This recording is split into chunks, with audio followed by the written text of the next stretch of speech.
The following program contains adult themes. Some scenes may be too intense for some viewers. Viewer discretion is advised.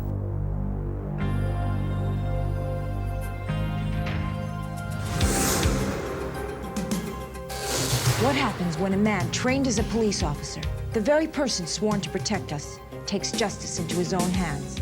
And how do we know where justice ends and evil begins? When a good man goes bad.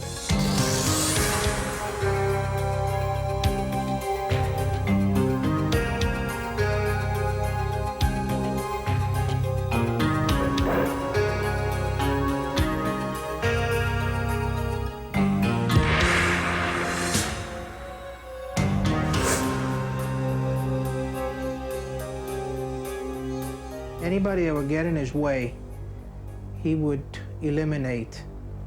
And this guy had no feelings. He was cold and calculated. He is Charles Bronson. He's not Manny Pardo. He's Charles, the real Charles Bronson. Death Wish. Of course I felt good. I felt great, like I was doing a service to mankind. They have no right to be alive. Cops. They're human beings like everyone else. Part good, part bad. We give them a badge and a gun and plunge them into the brutal world of the streets. But what happens when a man schooled in justice begins to administer his own law? Perhaps an evil law. I'm Teresa Saldana, and this is Confessions of Crime. Tonight, we will explore the mind of ex-cop Manuel Pardo, using his incredible videotaped admission of his own crime. We'll interview Pardo in his death row cell, where he brazenly states that he would commit his terrible crimes again. Dade County, Florida, was the hub of cocaine trafficking in the mid-'80s. The county was glorified on television in Miami Vice, portrayed as a town overrun with seedy and sinister characters, sporting fast cars and easy women. Then, in 1986, over a 3-month period, dead bodies began turning up. 6 men and 3 women, the victims of dramatic execution-style murders, were found sprawled in their apartments, stuffed into trunks of cars, dumped in fields. One woman was beaten with an aluminum baseball bat and shot repeatedly at point-blank range. Another man was so scared, he tried furiously to claw his way through a solid wall before he too was blown away. It was a classic case of overkill. There was 52 shots used for 9 victims, and a lot of these were headshots. The kind of a person who can not only murder people, but over-murder them, if there is such a thing, is a twisted mind. It's an evil mind. The victims all appeared to be drug dealers, and police suspected a turf war. Then came the surprise. Manuel Pardo, an ex-cop and decorated soldier, was named by an informant as a prime suspect in the murders. When I heard that he was actually arrested for the commission of these homicides, I was shocked. I couldn't believe that it was one of our people who had committed these crimes. He loved us so much, and he loved his daughter so much, that no man, and not the kind of man that I knew, would have destroyed our lives the way he did. It all seemed a terrible mistake. Manny Pardo, a loving family man, grew up pledging his allegiance in a series of uniforms, from the Boy Scouts to the U.S. Navy. There were decorations as a Marine paratrooper, a degree in criminal justice, honors in his highway patrol class, and commendations as a SWAT team officer on the Sweetwater, Florida police force. If he was guilty, what made him go wrong? There is discipline associated with uniforms, but there's also status. And Mr. Pardo likely enjoyed the status and the authority that goes with a uniform, especially even beyond the military. A police uniform, a Florida Highway Patrol uniform, gives you very unusual authority. Police officers are vested with the legal authority to detain, to arrest, and to shoot to kill. Manny's career with the police department, with our police department, covered a great deal of territory. He did work undercover for us. He was involved in shootouts. He worked in uniform patrol, and he saw the seedy side of society, if you would. I had a child die in my hands of overdose, and people that sold her drugs, nothing ever happened to them. So what are you supposed to do? In this kind of environment where crime is very is very prevalent, with victimization is on the increase. The officer is faced with trying to resolve problems for society that he himself cannot do by himself. He has to, depend on the justice system, the court system, the prosecutorial system. These kind of systems sometimes fail. Manuel Pardo started out his career as an exemplary officer. But for whatever character flaw that surfaced, he could not keep up the standards that he had set for himself or that the patrol maintains for its members. Manny loved being a police officer. When they fired him, in his mind, he was still a police officer. He was still the good guys against the bad guys. And Manny is the type of an individual who is an authoritative, assertive type individual. So that had to hurt a lot. I was born to be a police officer, because lawyers are a bunch of hypocrites, Same thing with the system, the judges, the prosecutors. That's trash, they're ineffective, As police began uncovering clues, it became clear that these were no ordinary murders.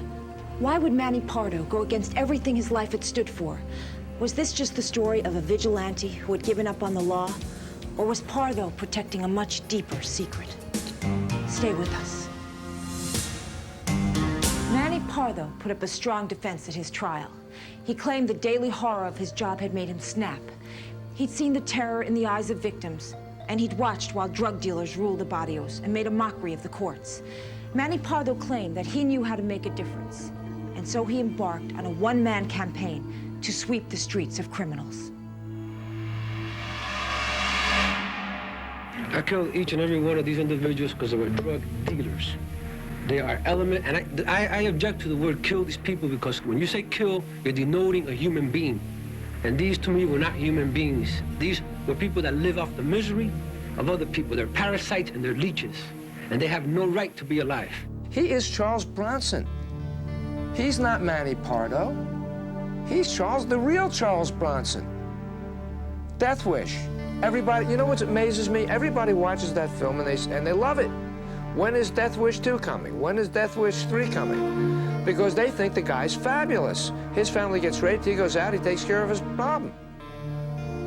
That's what Manny did. The only regret that I have is that instead of 9, I wish I could have been up here for 99. But at least 9 is a substantial message. He had his own sense of justice. The good guys versus the bad guys. We're not talking about traffic violators here. We're talking about trafficking in drug violators. Drugs ruin people's lives. They make them slaves. They kill people. They take children and destroy their lives forever. This was very important to Manny. He had his own code, and that was, if they can't get rid of him, I will. That's what frustrated me the most, was seeing our so-called system as a revolving door to these individuals that are arrested time after time again, by plea bargaining to lesser offenses, getting parole and probation, and never actually serving any sentence or something that would hurt them, that would stop them as a deterrent to continue selling drugs. Pardo was determined to rid society of drugs and the dealers who supplied them. So he took drastic measures to make all of his enemies fear him. He wanted them to feel the pain that they inflicted upon society. He wanted to punish them. It was too easy to just snuff them out with 1 second, 1 bullet. He wanted them to be in fear. He wanted them to know what was about to happen to them. That was his psyche. 10 cents a piece of bullets. So I killed the first two guys I killed. It cost like $1.30. And as the prosecutor tried to make me, and I feel bad, say, well, you know it cost you $1.30 to kill the first 2 guys? I said, yeah, that's a pretty good investment, don't you think? It only makes sense that he would, if he went in there to kill somebody, that he would kill him. He would not leave a wounded person behind, and in fact, he did leave no wounded behind. He went in there on a mission, I suppose, and he carried out the mission like any military man would, until it was completely over and there was no chance of it being reverted. I want to have the opportunity to express to you, for you to understand my motive, what I did. Because I want my daughter to be proud of her father, and my family to be proud of my father. Because the same way that the kamikaze pilots would crash their jets into aircraft carriers to take out the enemy, they had families too, but they were fighting their enemy. And if that's who it is, I advocate their ideology, and I took out 9 of these elements. People that will never sell drugs to any of your children, and sell drugs to anybody else. And this is called absolute justice, which was my mission. He didn't even scratch the surface of the drug problem. What he did was very self-centered, and all it did was create a great deal of misery and pain for the victims' families, and a great deal of embarrassment for law enforcement. When the media got word that an ex-cop had become a vigilante, Pardo's name made headlines everywhere. His story clearly touched a nerve with the public, many of whom demanded he be turned loose and given back his gun. I was somewhat concerned that this jury might say, yeah, Manny's a vigilante, Manny's cleaning up the system, let's come out and give him a medal. If there was one person out there who felt Manuel Pardo was right in what he did, the only thing I could say to that person is, you're totally off base. No one has the right to take a human life, and no one has the right to make up the rules and change the laws. Then, investigators began uncovering bizarre clues to Pardo's state of mind. He had a secret obsession with Hitler and the Nazi Party, and took part in rituals inspired by Nazi beliefs. The purpose of the photographs is twofold. After I shot the victims, I would photograph them with a Polaroid camera, because as I shot them, all I'm doing is taking away their physical life. That's not enough. As I the spirit stays within the body 3 to 5 minutes after the person dies. As I photographed them, I would capture their spirit on film. I would then take the film home to my house, and I would burn the picture, the Polaroid. I would set it on I have a special ashtray at home, an alabaster ashtray, that I would burn them.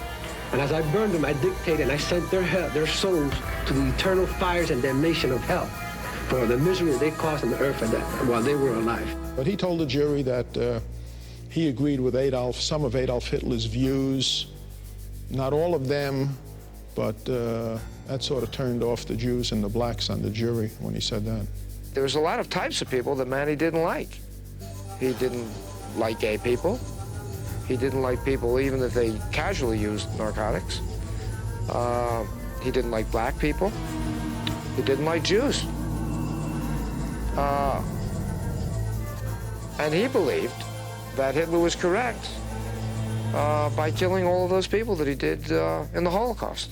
The affinity, or any person's affinity, for a person as monstrous as Adolf Hitler would strongly suggest that person being out of step with normal procedures, democratic procedures, freedom of choice, freedom of religion, or any freedom other than the freedom to arbitrarily do what you want to do to anybody you want to do it to. Was it wrong to kill these people? No, it was not wrong to kill these people. Somebody had to kill these people. When you go to cocktail parties, they say, well, the drug situation in Miami is terrible. Yeah, I wish they would kill the drug dealers, but who does it? Nobody does it. Everybody talks about it. The problems keep going about. The drugs are being sold to our children in school, but who does anything about it? Not the judicial system. If I'm guilty of murder, they're guilty of murder, and the judicial system is guilty of murder, not me.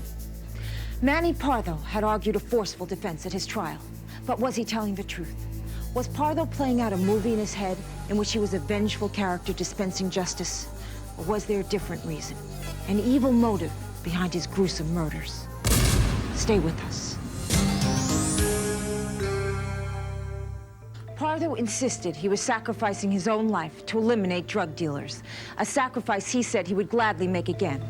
But at the trial, police brought forward evidence that made Pardo's self-righteous claims ring hollow. They said that he was involved in drug dealing himself. The police even suggested he was a drug abuser, exactly the kind of person he said he wanted to rid society of.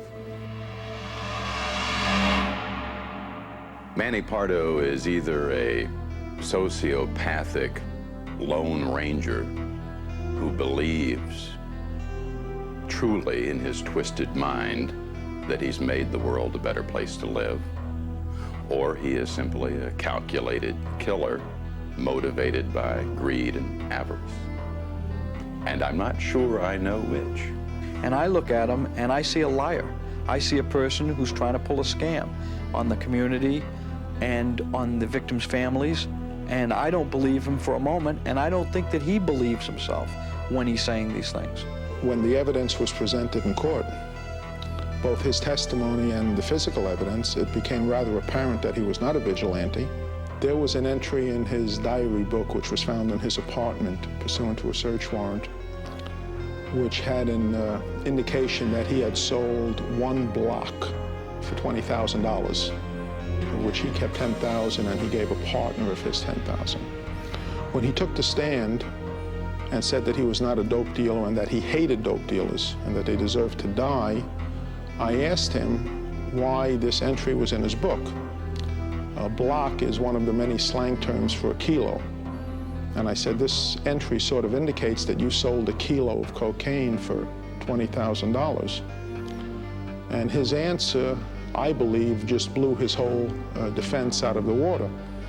He said, I didn't sell a kilo. He said, I sold 3 kilos for $20,000. Are you a drug dealer? No, I'm not a drug dealer. Never have been. Have you been involved in drug transactions with any of the victims in this case? Not drug transactions to benefit myself, no.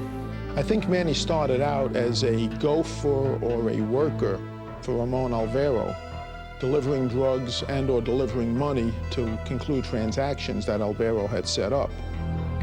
Then, for some reason known only to Manny, he decided to kill these people and steal their property, which led to his major dispute with his boss, Alvaro, which eventually led to him killing Alvaro and the woman who was with him at the time. Many of Manny's victims were clearly dope dealers who he went to do a dope deal with. When they happened to be with another person, Manny, without investigating whether they were a dope dealer or an innocent house guest or acquaintance for the evening, would kill them too because they were a witness to his original killing.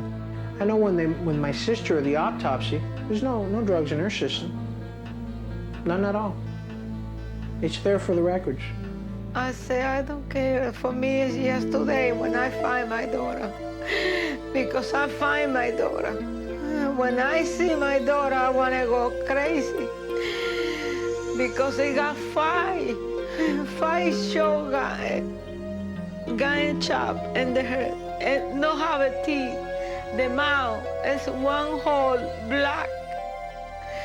I remember, I take it out. I said, Sarita, please talk to me. I had no doubt in my mind. I would never kill an innocent person. That I couldn't live with, you know? But one of these people, I go to sleep great. I go shoot, put 20 bullets in them, and go to bed like a baby. The jury did not believe Pardo's vigilante defense. They found the evidence of his drug involvement overwhelming, and their verdict was guilty of murder. Manuel Pardo was a dishonest police officer who became a drug dealer and a killer. It's as simple as that. Why he turned bad, I don't think we'll ever know. Many times the policemen who do turn bad do it out of greed. They see all the money around them, especially in the narcotics trade. How could Manny Pardo be so convincing? How could he lie with such authority in order to cover the tracks of his murders for profit? Was it simply greed? Or did Pardo fall prey to the demons he once fought? Was he an abuser of cocaine himself? Just looking at any person who admits to and boasts about killing that many people, and they're all drug dealers, when you think about such violence, you've got to think about cocaine first. Cocaine abusers tend to become grandiose. They tend to believe that they can outrace speeding trains, they can jump over buildings with a single leap, they can run faster than a speeding bullet, they are smarter than other people, they are better than other people. Qualities that Mr. Pardo has shown some inclination toward. I'm not saying that he was addicted to cocaine, but that certainly would be one explanation. You're not dealing with a rational individual at the time that he did this. It's like dealing with a schizophrenic. One minute they're one way, and the next minute, you can't believe it, they're a different personality. I don't think Manny's insane now. I think he was temporarily insane. Mr. Pardo did not snap suddenly, did not have insanity, temporary or otherwise, but basically was an angry person, a self-centered person, a selfish person, who became more angry as time went by and more bold and arrogant and daring and aggressive as time went by, and crossed the line, and once having crossed the line, crossed it again and again and again. What he did stands against everything that we fight against. Manny took it upon himself to be the executioner, the judge, and the jury. It's the thin gray line between sanity and insanity. I believe Manuel Pardo is just as sane as everybody else. He's just a criminal and a murderer. I never said I was crazy. That was my attorney who said he didn't think I was right in the head. But I never, ever have said I was crazy. But the shocking climax of the trial was still to come. Apparently you missed, in my opinion, the motive behind what I did. So be it. You found me guilty, fine. What I'm begging you is to allow me to have a glorious ending to this and not condemn me to some state institution for the rest of my life. That to me would be a degradation. I am not a criminal, I am a soldier, and as a soldier, I ask to be given the death penalty. And I hope you give me the glory to at least end my days in a proper fashion, not being condemned to a state institution. There's some guys that go sniveling to the electric chair. I can guarantee it won't be Manny Pardo. Manny Pardo will smile before they throw the switch. He's one tough cookie. Did Manny Pardo go out and blow away some kingpins? Did Manny Pardo make a deep, discernible dent in the problem of drug abuse in Miami, Florida? No. The message is, I'm going to do anything it takes to do what I want and get what I want. Get it? Because you better get it. I mean business. That's the message. I mean business. And I suppose that that became part of Mr. Pardo's message. I'm going to do what I want, and I mean business. And it was quite a nasty business. In the end, Manny Pardo's allegiance was not to the law. With his warped vision of justice, he became a feared and savage killer. Manuel Pardo now awaits execution at the Florida State Penitentiary. I'm Teresa Saldana. Join me again next time for a unique look inside the criminal mind on Confessions of Crime.